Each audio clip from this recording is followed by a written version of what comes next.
मी स्नेहल जोशी.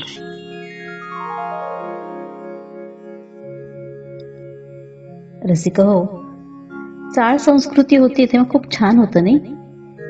आपल्या घरात केलेला पदार्थ वाटीतून सहज शेजारच्या घरी जायचा. कुठल्याही वेळी कुणाच्याही घरी जाऊन आपण आरामात खायचो. त्यात कुठलाच पडदा नसायचा. पण आपण फ्लॅट संस्कृतीत आलो आणि हे सगळं हरवलंच. ऐकूया मंगेश पाडगावकरांची कविता रिकामी. शेजारच्या बिऱ्हाडातली सिंधूची आई पाठवायची वाटीभर आमटी आमच्या घरी. शेजारच्या बिऱ्हाडातली सिंधूची आई पाठवायची वाटीभर आमटी आमच्या घरी. नंतर त्याच वाटीतून पाठवायची माझी आई फरसबीची गरम गरम भाजी तिने केलेली.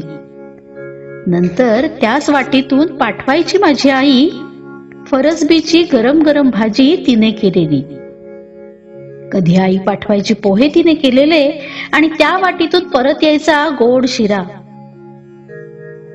पुष्कळ वर्ष लोटली आता आठवणीतल्या वाट्यांना. पुष्कळ वर्ष लोटली आता आठवणीतल्या वाट्यांना. गुडघ्यांच्या वाट्या आता म्हातारपणी दुखू लागल्यात.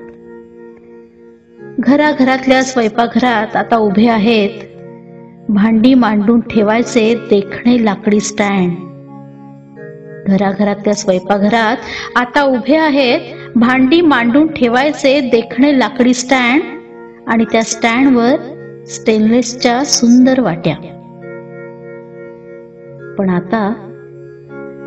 पण आता सिंधूच्या आईच्या घरच्या वाटीसारखी कुठलीही घरातली वाटी नाही शेजारच्या घरी जात.